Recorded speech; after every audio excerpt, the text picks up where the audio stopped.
Hi everyone, my name is Ed Mitchell, broadcaster and web developer over at 4playernetwork.com, and this is my top 10 games of 2018. I'm sorry about no God of War.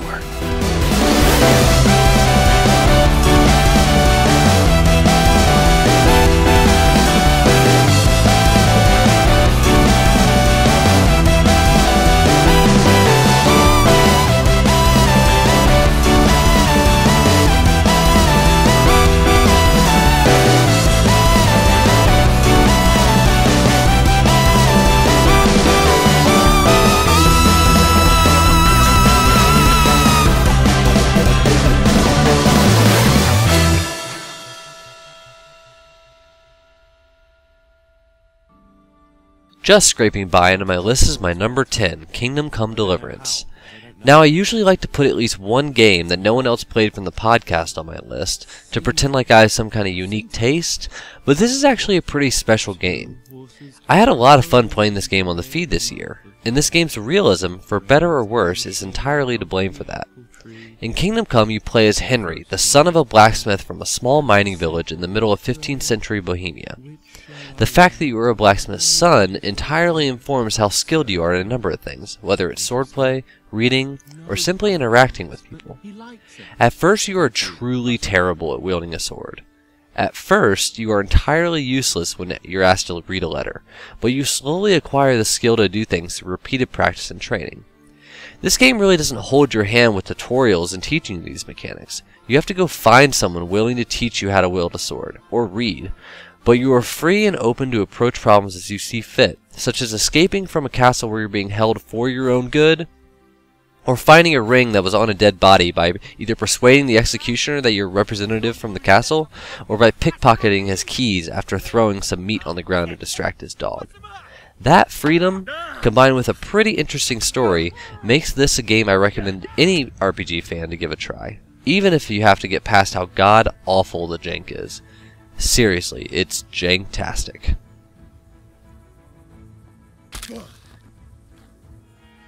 My number 9 for 2018 is Beat Saber. This is an interesting choice for me for a number of reasons, so I'm just going to tell you the story of the first time I played it. We had some friends over at our house to celebrate New Year's, and I wanted to show off the PSVR, my new toy. So we dabbled with a few different games, Super Hot, Astro-bot, until eventually I wanted to try out Beat Saber. I play a couple of songs, then I hand the controller to my friend. Let me tell you, I have never seen someone so engrossed. She was dancing the songs while slicing the little blocks with the move controllers, and when the wall came where she had to crouch, she threw herself down on the ground and went completely prone. Now if that's not enough to convince you to try this out. During one of my broadcasts, I turned around to catch my wife playing Beat Saber. No prompting from me, she wanted to play it. That's the first time something like that has ever happened. So even if I didn't love this game, even if it wasn't the only video game I've ever played that had me working up a sweat, just those two moments alone, I have to put it on my list. I highly recommend people go out and play this game. It's a great party game. And who knows, maybe it'll convince your significant other who never plays video games to pick up the controller and try it out. This year's number 8 for me is Frostpunk. When I first played this at PAX in 2017, before I even realized it was by the same developers of This War Is Mine, I thought to myself, man, this shouldn't be my kind of game, but for some reason I'm loving every minute of this. I immediately proceeded to fail the mission because my populace lost all their hope. Let me be clear, city builders are not my thing. Stressful city builders especially are not my thing. But I knew when this game came out, I had to play it. I had to prove it to myself that I could survive the winter.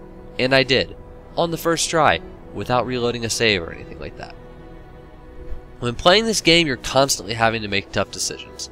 Something as simple as deciding where to allocate workers has you strike a delicate balance between working the coal plant so your generator doesn't run out of fuel, or helping to heal sick workers just so I can put them back to working them to the bone again. I love how every branch in the Book of Laws is a choice between the lesser of two evils, and the tech trees are balanced to give you just enough extra benefit to barely scrape by. I felt like I was scraping by, just as my civilization was the entire time I played the game. And between that and the incredible post-launch support of 3 free new campaigns in an endless mode from 11-bit studios, makes it well worth the gray hairs that you'll grow from it. My number 7 for this year is a late addition to my games played for 2018.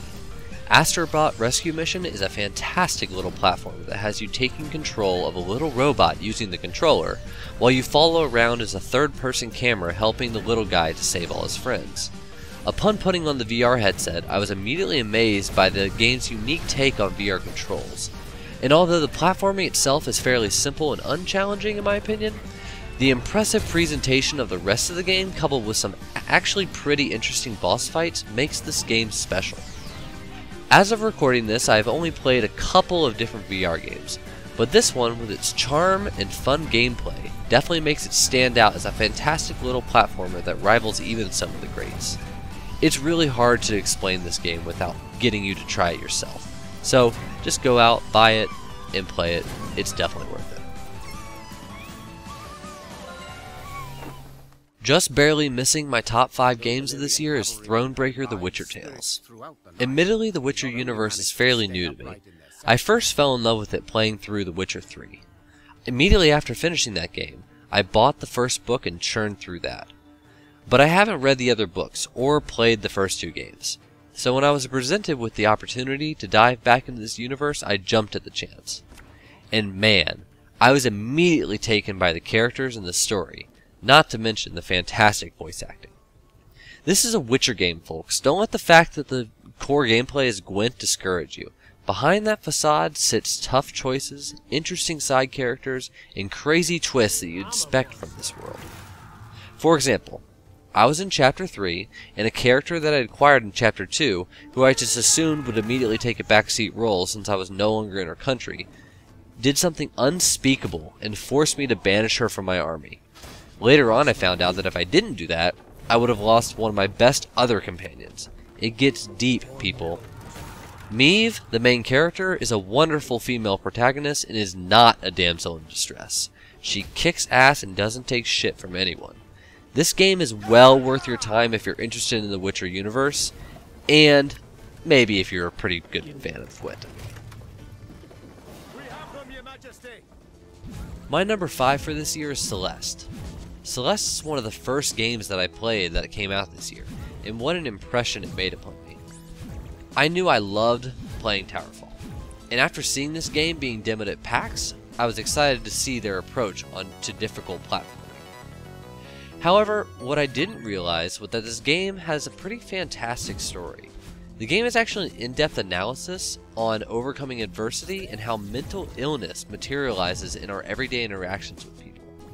The characters in this game are all impeccably written, and the thesis of this game itself ties so wonderfully together with the game's difficulty and the mechanics, it's hard to say what came first, the story or the mechanics. Altogether, this is a tight, unforgiving platformer in the veins of Super Meat Boy. The game even touts the number of times you die in a way that has you wear it like a badge of honor. But the culmination of Madeline's story arc ties together in a very empowering package that makes this game one of the best platformers ever created. Number 4 for 2018 is conveniently Valkyria Chronicles 4. Sometime last year I played through the first Valkyria Chronicles on the feed for the first time. I expected a fun little tactics game, but what I didn't expect was to be enthralled by the story, fascinated by the rich world building, and fall in love with the multitude of different characters. I'm here to say that 4 definitely lives up to all of those expectations that I had from the first game. From the beginning of the game, you're immediately thrown into Squad E as it ships out on Operation Northern Cross, a daring plan launched by the Atlantic Federation to charge into the heart of the Empire, take over the capital, and end the war for good. What follows is a fascinating look into the perils of war, alongside interesting maps, a new class of unit called a Grenadier, able to stop tanks in their tracks and devastate your weaker units in a single hit, and actually some pretty difficult missions. By the time I finished the story, I had played it for over 40 hours, and there's still a ton of extra content in the way of skirmishes, new characters to unlock, everything. Valkyria Chronicles 4 is just pure fun. Go play it and support publishers that actually take risks like Sega did with this sequel. Into the Breach, my number 3, was my Switch game of choice for a good portion of the year. I happened to start playing this around the time my commute changed to a bus ride, and this was the perfect Switch game for such a structure. Each map is only 4 turns, you can quickly drop in and out. You mess up and die? Well, no problem, let's just start again. Even though I've only played FTL, which has a similar roguelike gameplay loop, for a criminally short amount of time, this game quickly got its hooks in me and had me constantly coming back. I distinctly remember playing it on the bus, and when it reached my stop, I continued playing it while walking the rest of the way to my work. I still haven't unlocked all the different mechs, but the variety between them goes to show how expert Subset Games is at game design, with how different each squad plays and how they're all surprisingly well balanced. Shout out to my personal favorite, the Rustling Hulks, with that plane that shoots smoke down. So cool. Seriously though, if you liked FTL even just a little, if you enjoy grid-based tactics games, and you want a game that will challenge you in ways that give you that sudden stroke of genius, I highly recommend you give Into the Breach a try. My runner-up for Game of the Year in 2018 is Return of the Obra Dinn. Never before will you have played such a unique video game. This game has you piece together the story of what happened at sea to the Obra Dinn and her crew. But I don't think I've ever seen the actual mechanics that you use to solve this puzzle. A watch that allows you to see someone's final moments. You peek into their dying breath, at first just hearing the conversations around them, until suddenly you're presented with a freeze frame of the exact moment of that person's expiry. During this time, you get the opportunity to investigate the scene and look for clues to who the person is, how they died, who or what killed them, and who was around them.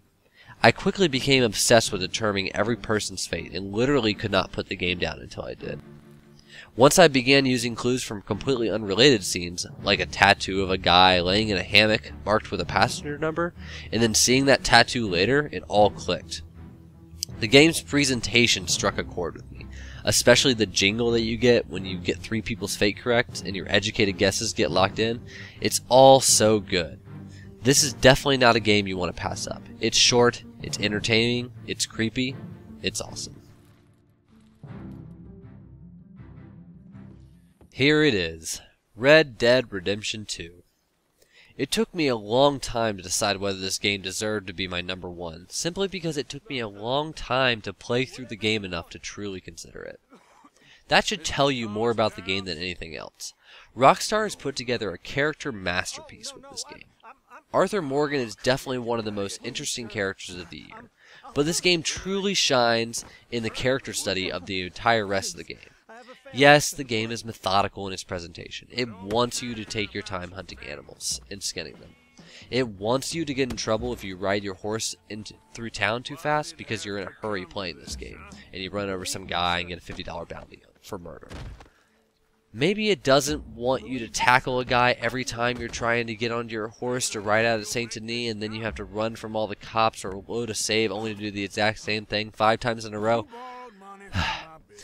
Okay, maybe it doesn't want you to do that, but the game is definitely designed around you taking your time to accomplish things. Chapter 1 is god-awfully slow. Chapter 2 is just as slow. Even Chapter 3 lingers a little too long. Chapter 4, 5, and 6 are a masterclass of character development, not only for Arthur, but for John Marston, Dutch, Sadie, and everyone else in the game. I walked away from this game feeling like I had accomplished something great. And with the lingering emotions that kept me thinking back on the journey, this game impacted me the most in 2018. And that's why it deserves to be the top spot on my list for this year.